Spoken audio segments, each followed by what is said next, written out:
Hi, I'd just like to introduce to you Nathan Jones. Nathan Jones is a professional MMA athlete as well as a coach.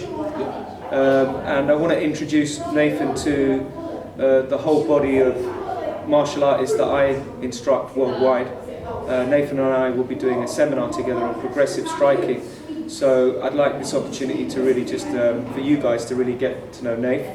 Nathan, in my opinion, is one of the best up-and-coming MMA fighters in the UK. Nathan, you know, your last fight was against who? Walter Gaharza on Bamo 27, and he was undefeated. That's right. And well, not anymore. Not anymore. Yeah. So, you know, before that fight, because that was what was about 4 weeks ago? Yeah. 4 weeks ago? Yeah. Before that fight, so I remember you training very intently, 6-7 weeks just before the fight. He was actually favourite, right? Yeah. A lot of people that I spoke to said that he was probably had the edge on you, right? Yeah. It's true. Yeah. Right? But purely he hadn't been beaten, right? Yeah. What was your game plan going into that fight, knowing what he was like?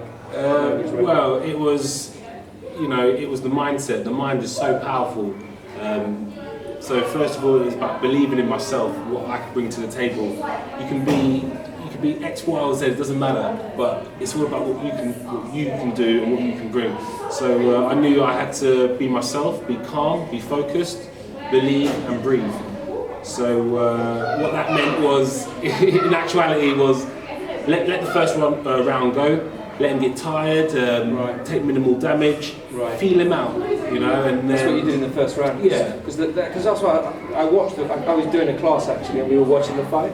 So I was in and out doing a class, and the first round was like you were feeling him out. Really, that's literally what you were doing. I'll tell you something. He was so strong, and I was like, oh my god, I'm in for a long day. it was going to be a long day in the office, but you know, don't panic. Don't panic. Do you know what I mean? And martial arts, it doesn't matter what style you do, it's about being calm. It's about being one with yourself, you know, and that's what I had to do. And the second round, I dug deep, and I took him into deep waters, and you know.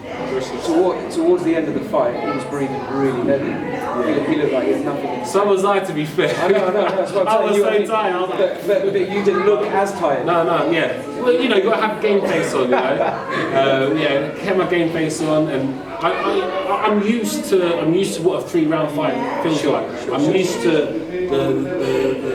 the deep waters. I'm used to that grind, you know. People that I train with, they beat me up day in, day out, and it's not pleasant. But I had to put my body through that for the fight. The fight's the performance. And you know, I had a lot of eyes were on that fight. Yeah, it was. Because I think how many views did you have? We had over 2.5 million. Right. What was your?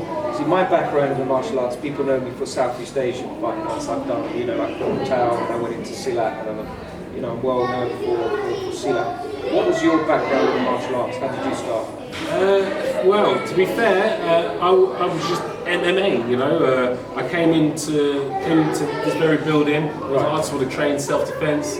Nothing untoward, just, I was the average guy off the street, and I realised I actually enjoyed it. Wow. And then next thing you know, I'm getting into the cage at a professional standard. And wow. But so to answer your question, so I did everything at the same time.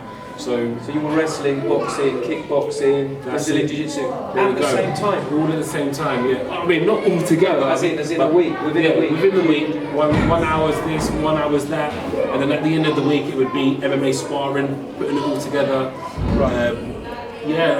You know, I enjoyed it so much, it kept me out of trouble.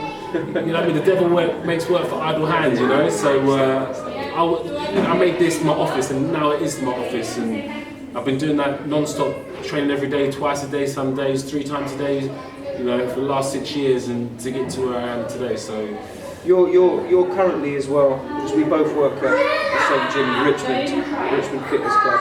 You're one of the main coaches here. Yeah.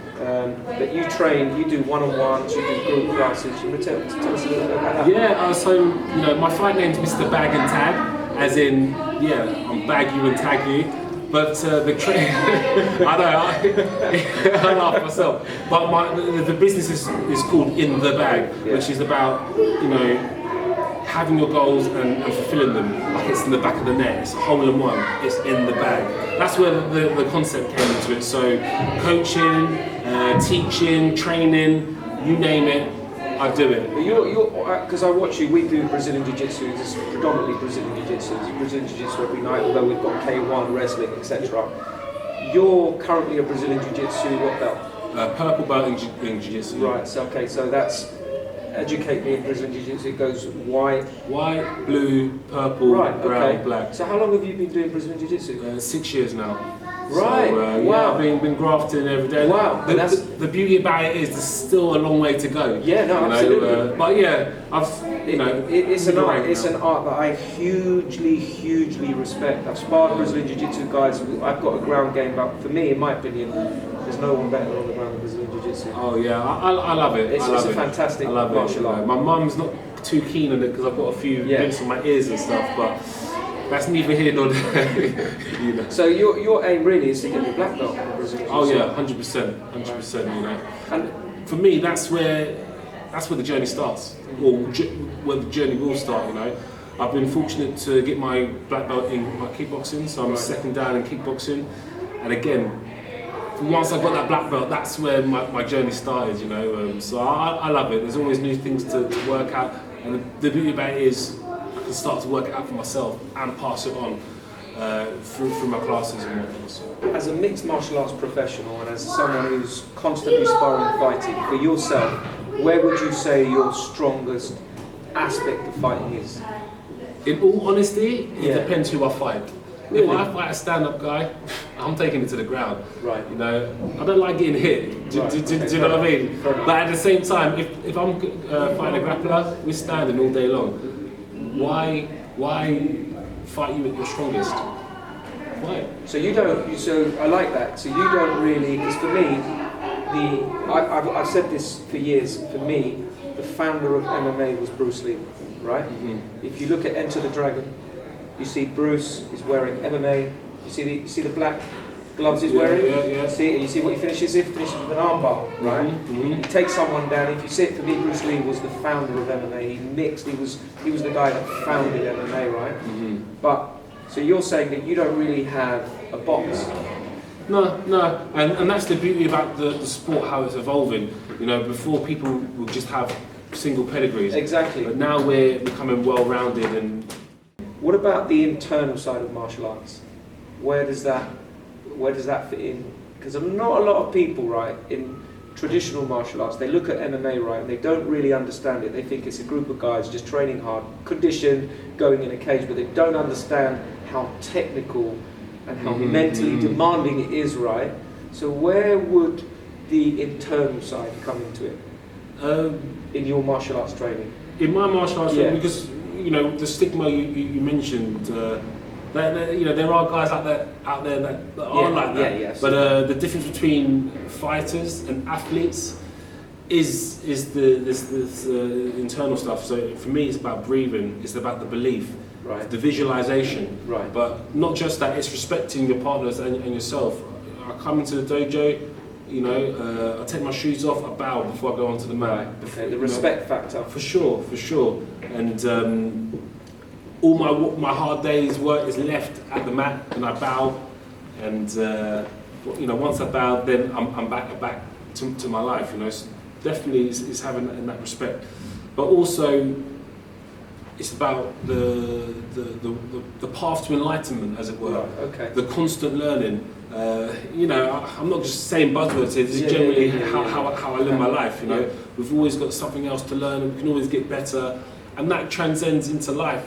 We can always be better human beings, and that's what I like to do when I'm teaching my young people how to better yourself, how to be an upstanding citizen, and X, Y, and Z. That's why I do martial arts. Swings and roundabouts. We're always gonna. So you're looking for a progressive evolution, really, and the way that you're dealing with that is through testing. Yeah, testing. I don't like fighting. I tell people, yes, I'm a fighter. Yes, this is what I do. But I don't like fighting. I like competing, and it's the difference between fighting and competing. I won't fight on the street. I'm here to test myself, and I want to do it against the best. So. That's why I'm here. Well, guys, this is like I said, this is Nathan Jones. This is his flyer, by the way. And I highly, highly, highly, highly recommend this athlete, martial arts coach, fighter, for anyone wanting to learn what I would call a holistic approach in martial arts. It's not just what you guys think, bish, bash, wallop. It's a holistic, highly skilled, technical art form. And I think Nathan has taken it to that art form.